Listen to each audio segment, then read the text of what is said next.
I discovered what Bigfoot really does with human bodies in the winter of 1997, and the truth is far more disturbing than any legend or campfire story could ever prepare you for. What I found in that underground cavern in the mountains of Washington state changed everything I thought I knew about death, burial, and the creatures that share these forests with us. My name is David Thornton. I'm a forensic anthropologist, and this is the story I was told never to share. But after 27 years of silence, the truth needs to come out.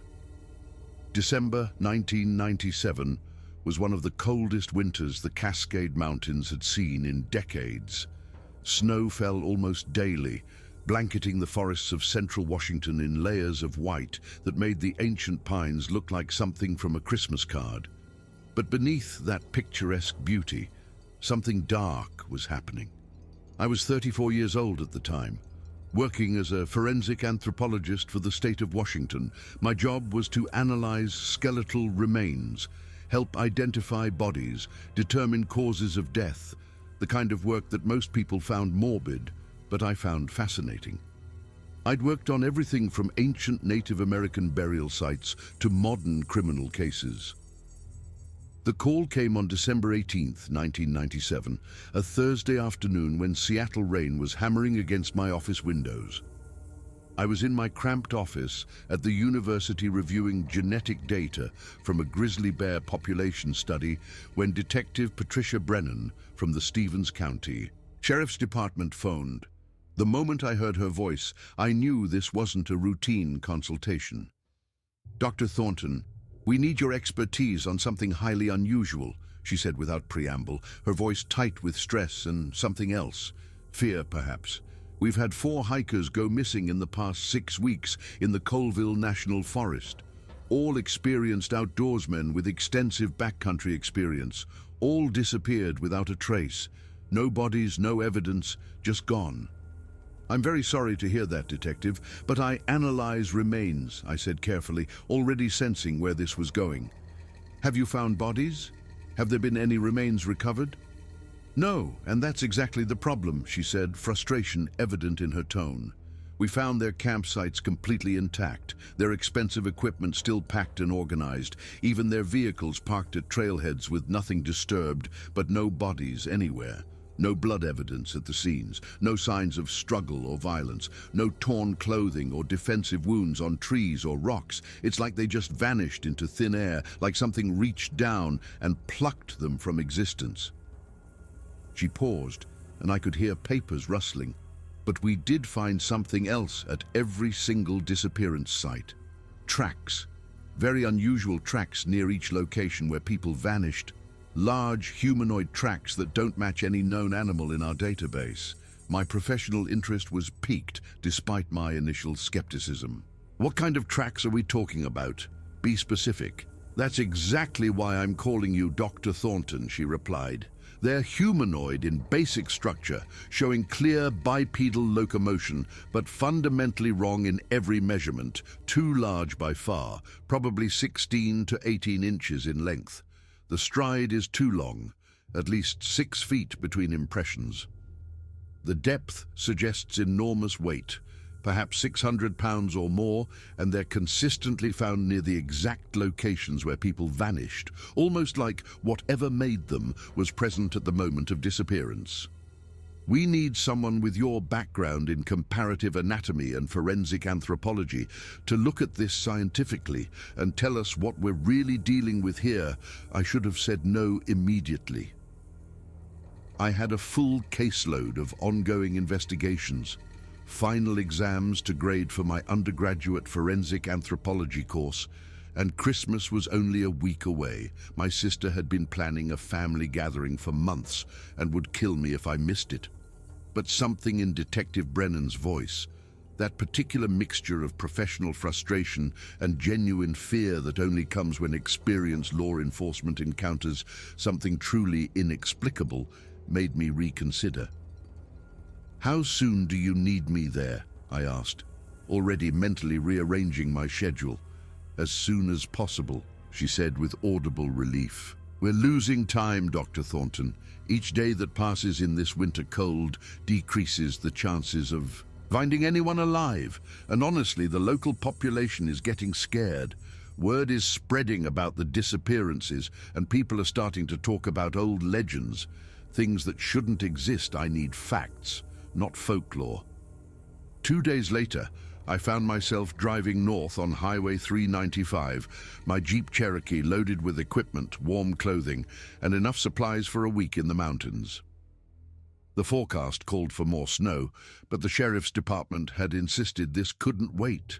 People were missing, and with each day that passed in the winter cold, the chances of finding them alive diminished.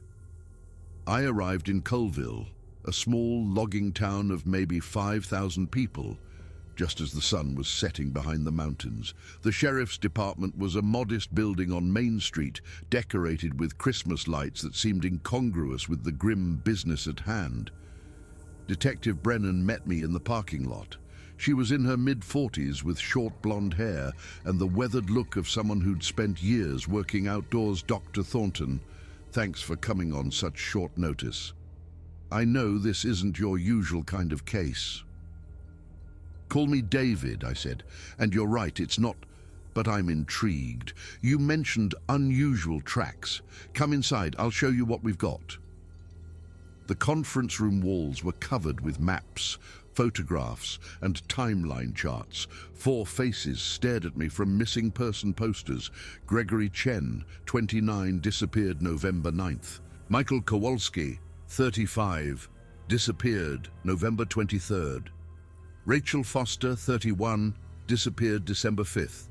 James Anderson, 42, disappeared December 12th. All experienced hikers, Brennan explained, pointing to each photo. Chen was a wilderness guide. Kowalski was ex-army with survival training Foster had climbed in the Himalayas. Anderson was a park ranger with 15 years' experience. These weren't amateur tourists who got lost. She pulled out a file folder full of photographs. These were taken at each disappearance site. I studied the images carefully. They showed large footprints in snow and mud, clearly humanoid in shape, with 5 toes but enormous, at least 16 inches long, maybe more. The stride length measurements indicated something that walked upright but took steps far longer than any normal human Bigfoot tracks, I said, not bothering to hide my skepticism. Detective, you can't seriously think. I don't know what to think, she interrupted. That's why you're here. But look at this. She pulled out another set of photos. These were taken at the Chen site. See these marks in the snow? I looked closer. The photos showed what appeared to be drag marks leading from Chen's abandoned campsite into the forest, long parallel lines as if something heavy had been pulled across the snow. Could be the victim trying to crawl, I offered, though something about the pattern didn't quite fit that explanation. That's what we thought at first. But look at the distance. These marks go on for over 200 yards before they disappear into dense forest. And there's no blood, David. Not a drop. Someone crawling that distance through snow with an injury severe enough to prevent them from walking, there should be blood. She was right. I'd worked enough crime scenes to know that. What do the locals say? I asked. Brennan's expression darkened. That's the other thing. The old-timers in town, the loggers who've worked these forests for decades, they won't go into that part of the Colville National Forest anymore. They say the area is cursed, that people who go in don't come out. They talk about... She hesitated. They talk about the Guardian of the Bones. Guardian of the Bones. It's a local legend. Goes back to before the town was founded. The Spokane and Kalispel tribes have stories about a creature that lives in the deepest parts of the forest. They say it collects the deceased, takes them to a sacred place. They call it different names, but the meaning is the same. A being that guards the boundary between life and death. I sat back processing this information. As a scientist, I didn't believe in legends or supernatural guardians, but 4 people were missing, and the evidence suggested something unusual was happening. What do you need from me? I asked. Tomorrow morning we're sending a search team to the area where Anderson disappeared 6 days ago. It's the most recent site, and we're hoping there might still be evidence that hasn't been buried by snow. I want you there. I want your expert opinion on anything we find. I nodded. I'll need to see the terrain, examine any physical evidence firsthand. If there are remains, I can help identify them and potentially determine what happened good. We leave at dawn. Dress warm. It's supposed to be 15 degrees up there, and that's before wind chill. The next morning we assembled at the Sheriff's Department parking lot at precisely 6 a.m., well before dawn had broken over the mountains. Besides Detective Brennan and myself, there were 2 young deputies, Marcus Whitfield and Elena Santos, both in their late 20s and looking distinctly nervous about the assignment they'd been given. We also had Earl Thompson, a grizzled search and rescue coordinator in his 60s, with decades of experience in these mountains, who brought 2 trained German Shepherd tracking dogs named Rex and Sadie, and Dr. Lisa Yamamoto, the county medical examiner who'd driven up from Spokane the night before. The drive to the trailhead took 90 long minutes on increasingly narrow and poorly maintained forest roads that wound deeper into the wilderness. Fresh snow from the previous night's storm made the driving treacherous, and more than once our vehicles slid dangerously close to steep drop-offs. We finally parked at a remote access point that was little more than a widening in the logging road, and began our hike into the true wilderness. The snow was knee-deep in many places, making our progress agonizingly slow and physically exhausting. Earl's dogs led the way eagerly, their breath creating clouds of vapor in the frigid morning air, their paws leaving small prints beside our much larger boot tracks. After 3 grueling hours of hiking uphill through the snow, stopping frequently to catch our breath in the thin mountain air, we finally reached James Anderson's last known campsite. His tent was still standing there in a small clearing, partially collapsed under the accumulated weight of snow from multiple storms. His backpack sat inside the tent, completely untouched and still properly organized. A cold fire ring showed where he'd cooked his last meal, the charred wood and ash preserved under a thin layer of ice. Everything was exactly where it should be except for Anderson himself. The dogs immediately picked up a scent trail leading away from the camp into denser forest. They pulled Earl urgently toward a section of thick undergrowth and ancient trees, barking excitedly with the enthusiasm that meant they'd found something significant. We followed as quickly as the deep snow allowed, our boots crunching loudly through the frozen crust. That's when I saw them clearly for the first time, the tracks. They were exactly as the photographs Detective Brennan had shown me depicted, but seeing them in person was entirely different, more visceral and undeniable. Enormous humanoid footprints pressed deep into the snow, fresh enough that they hadn't been completely filled by new snowfall, showing remarkable detail. The stride length was incredible, easily 6 feet between individual steps, suggesting something moving with purpose and confidence through terrain that slowed us to a crawl. "Whatever made these is absolutely massive," I said, kneeling carefully beside one particularly clear print to examine it more closely with my professional eye. The depth and compression patterns suggest something weighing at least 600 pounds, maybe closer to 700. And it's definitely bipedal, walking consistently on 2 legs with a gait that shows remarkable balance and coordination. "Could this possibly be a bear walking upright?" Whitfield suggested hopefully, though his voice completely lacked conviction and his eyes showed he didn't believe his own theory.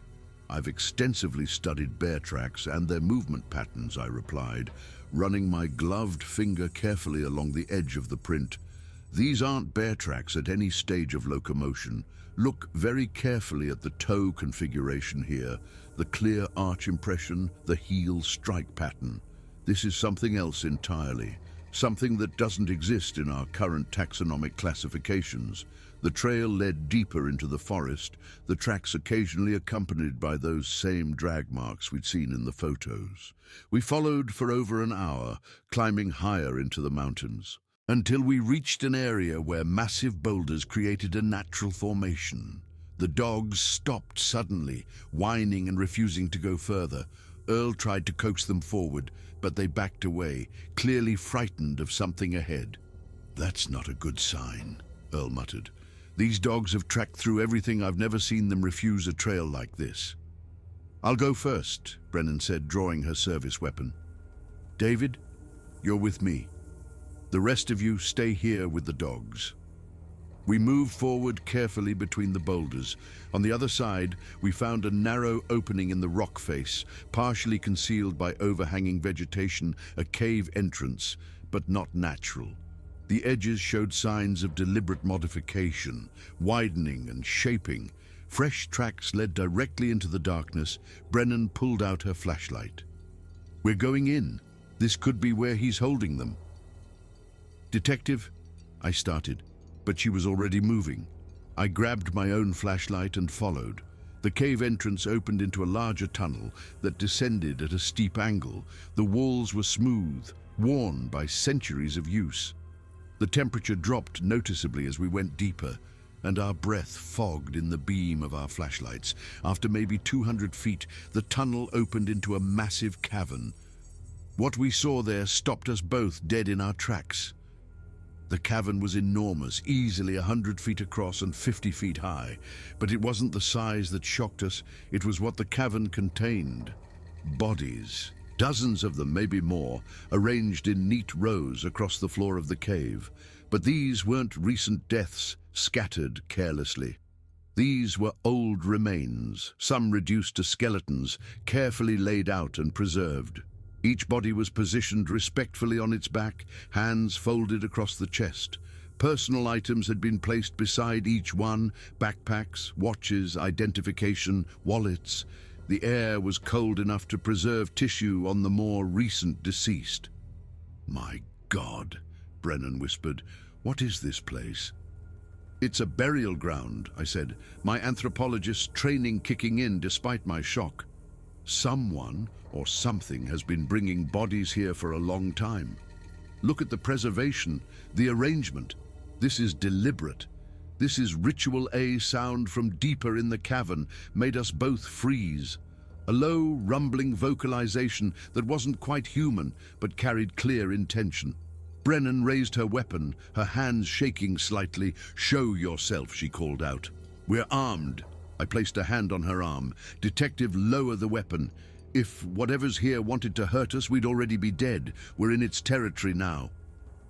A massive shape emerged from the shadows at the far end of the cavern. It was easily 8 feet tall, covered in dark, reddish-brown hair, with impossibly broad shoulders and long, powerful arms. Its face was a disturbing mix of human and ape features, with intelligent eyes that studied us carefully. A Bigfoot, a real, living Bigfoot standing 20 feet away from us, in an underground burial chamber filled with human remains. The creature made another sound, softer this time, and gestured slowly toward the bodies. It wasn't threatening. It was trying to communicate something. I stepped forward slowly. Despite Brennan's whispered, urgent protests behind me, I raised both my empty hands high to show I wasn't armed, wasn't a threat. The creature watched me approach with obvious wariness, its massive body tense and coiled, but not aggressive, not preparing to attack.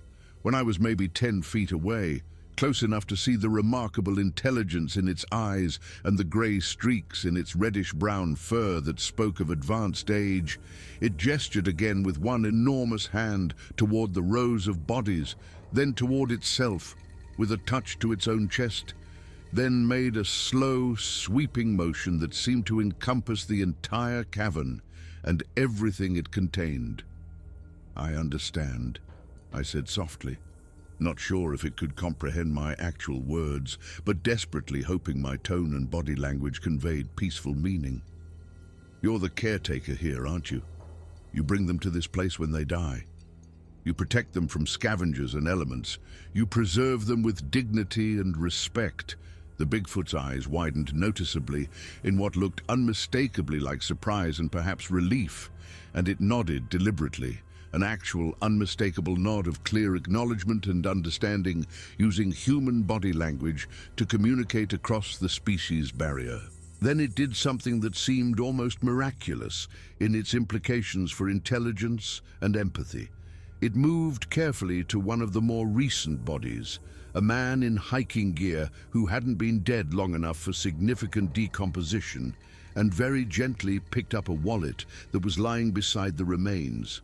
It brought the wallet over to me with surprising delicacy, holding it in its massive hand as carefully as if it were made of the most fragile glass, and placed it in my outstretched palm with a gentleness that seemed impossible from something so physically powerful.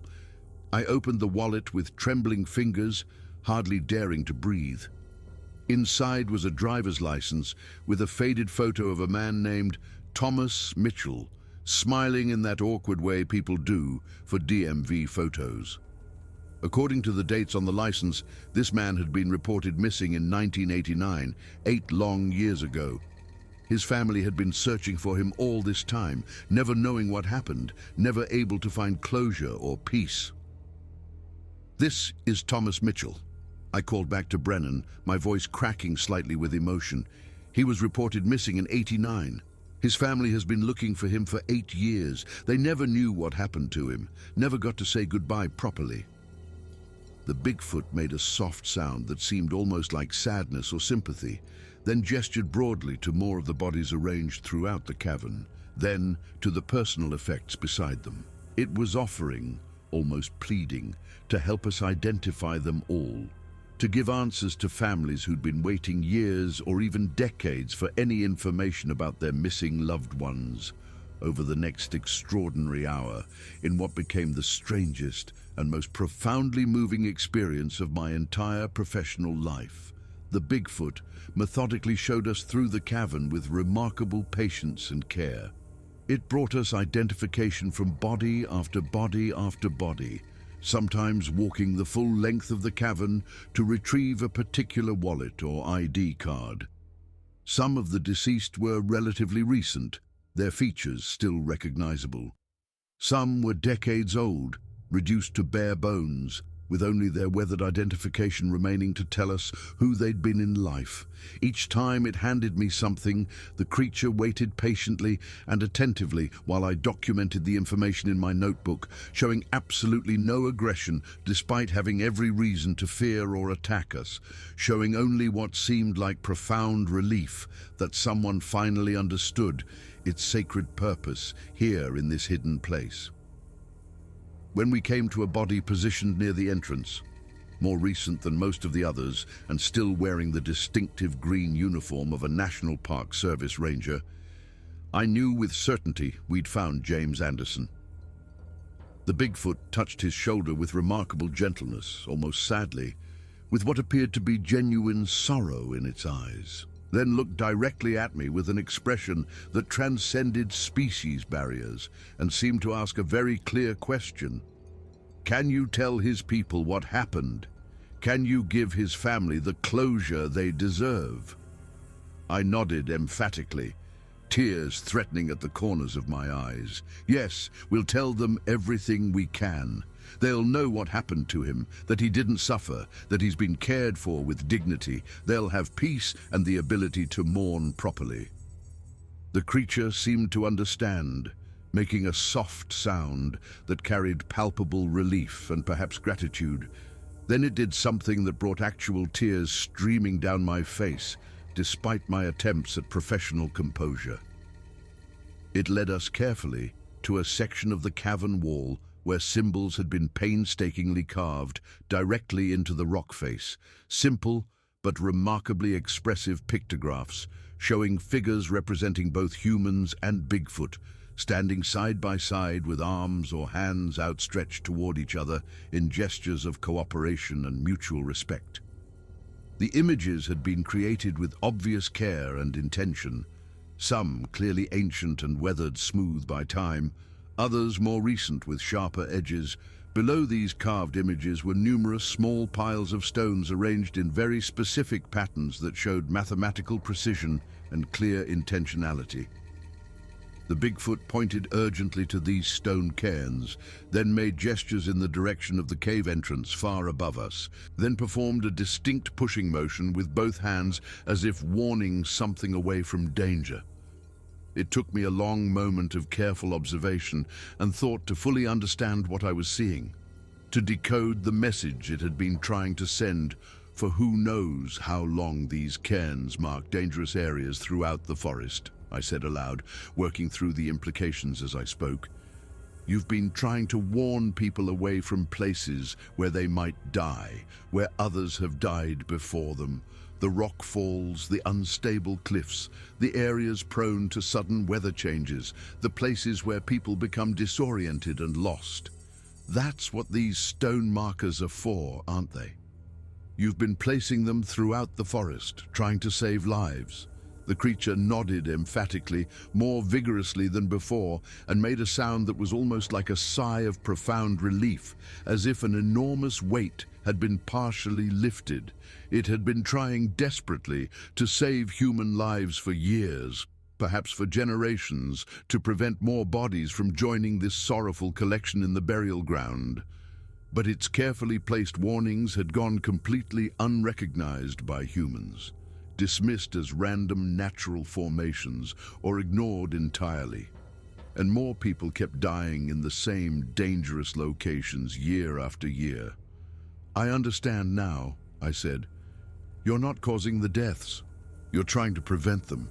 And when people die anyway, you bring them here, preserve them with dignity, keep them safe. The Bigfoot reached out slowly, carefully, and touched my hand with one massive finger.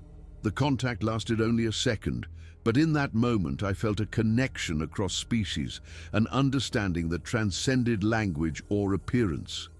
This creature had been performing a sacred duty for longer than I could imagine, asking nothing in return, expecting no recognition. It was the guardian of the bones. Just as the old legend said, Brennan had been watching all of this in stunned silence. "David," she finally said, her voice barely above a whisper, "how do we explain this? What do we tell people?"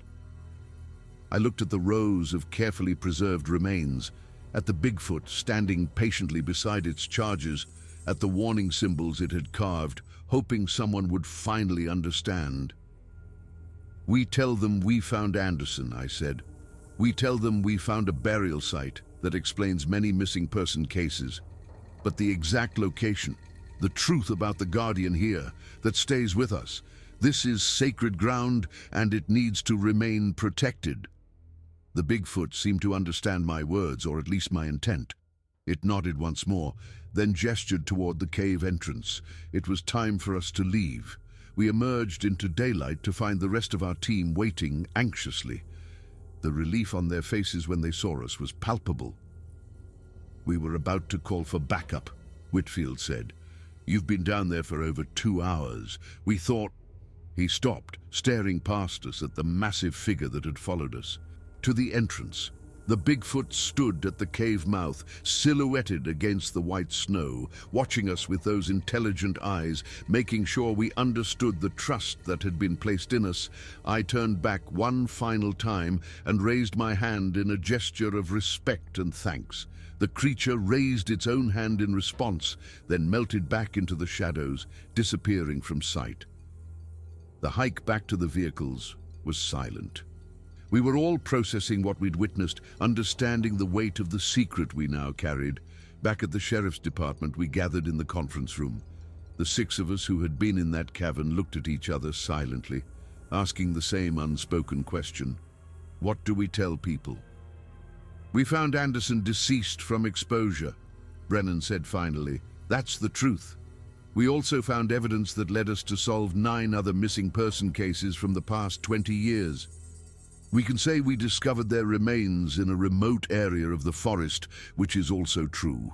But the exact location is a sacred burial site that needs to be protected," I finished. "We can identify the remains I examined, bring closure to families without revealing the cave's location."